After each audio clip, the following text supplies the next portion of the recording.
పవన్ కళ్యాణ్ స్వరం మారిందా?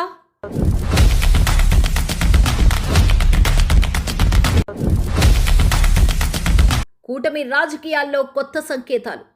AP deputy CM, Janasena అధినేత పవన్ కళ్యాణ్ తాజా వ్యాఖ్యలు రాష్ట్ర రాజకీయాల్లో హాట్ టాపిక్ గా మారాయి. అలయన్స్లో ఇబ్బందులు లేవంటే కొన్ని ఉన్నాయి. కాదు, అది మెజారిటీ పెద్ద సమస్యలు కాదు కానీ ఉన్నాయి. గతంలో కూటమి 15 ఏళ్లు అధికారంలో ఉండాలి అని పదే పదే చెప్పిన పవన్ ఈసారి ఆ మాట ప్రస్తావించకపోవడం రాజకీయ వర్గాల్లో చర్చకు దారితీసింది. చాలా కాలం తర్వాత జనసేన ఆత్మీయ సమావేశంలో పాల్గొన్న పవన్ తన ప్రసంగంలో పొత్తుల వెనుక ఉన్న పరిస్థితులను వివరించారు. చంద్రబాబు అరెస్ట్, వైసీపీ పాలన, రాష్ట్ర స్థిరత్వం వంటి కారణాల వల్లే తెలుగుదేశంతో కలిసి వెళ్లాల్సి వచ్చిందని స్పష్టం చేశారు. ఆలోచించి తీసుకున్న నిర్ణయం 2019లో వెళ్ళాం. వాటన్నిటితో పాటు నాకు ఆ రోజు చాయిస్ ఉండింది ఒంటరిగా వెళ్ళడానికి. ఎందుకంటే దానికి ముందే మనం మచిలీపట్నం చేసాం, 10 లక్షల మంది వచ్చారు జనం. ఒక కష్టపడి పని ఆయనతో నాకు ఆయన కొన్ని అంశాలను కొన్ని విభేదించుండ. నేను చాలా ఆలోచించి తీసుకున్న నిర్ణయం 2019లో వెళ్ళాం. వాటన్నిటితో పాటు నాకు ఆ రోజు చాయిస్ ఉండింది ఒంటరిగా వెళ్ళడానికి. ఎందుకంటే దానికి ముందే మనం మచిలీపట్నం చేసాం, 10 లక్షల మంది వచ్చారు జనం.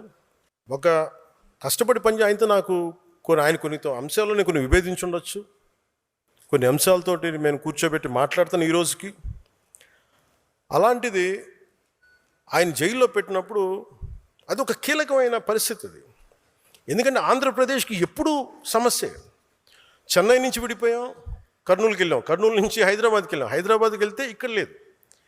పోనీ ఇక్కడైనా ఓకే తెలంగాణలో గొడవ ఉంది, ఆంధ్రప్రదేశ్ మనం తమిళనాడులో గొడవ ఉంది, పోనీ ఇక్కడైనా బాగుంటారా అంటే 3 రాజధానులు అంటారు. ఉన్న రాజధాని నచ్చదు, 12 బోర్ గన్ను ఏదో ఉంటుంది.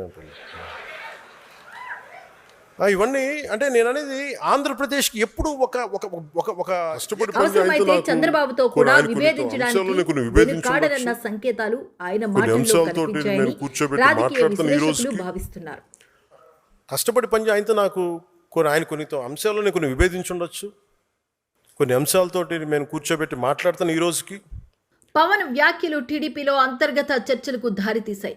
గతంతో పోలిస్తే ఆయన స్వరంలో మార్పు వచ్చిందని నేతలు చర్చించుకుంటున్నట్లు సమాచారం. జై అమరావతి కంటే జై ఆంధ్ర నినాదం మిన్నా అని పవన్ చెప్పడం టీడీపీ శ్రేణులను ఆశ్చర్యానికి గురిచేసింది. అమరావతి నిర్మాణాన్ని ప్రతిష్టాత్మకంగా తీసుకున్న ప్రభుత్వానికి ఈ వ్యాఖ్యలు ఎలాంటి ప్రభావం చూపుతాయనే దానిపై ఆసక్తి నెలకొంది.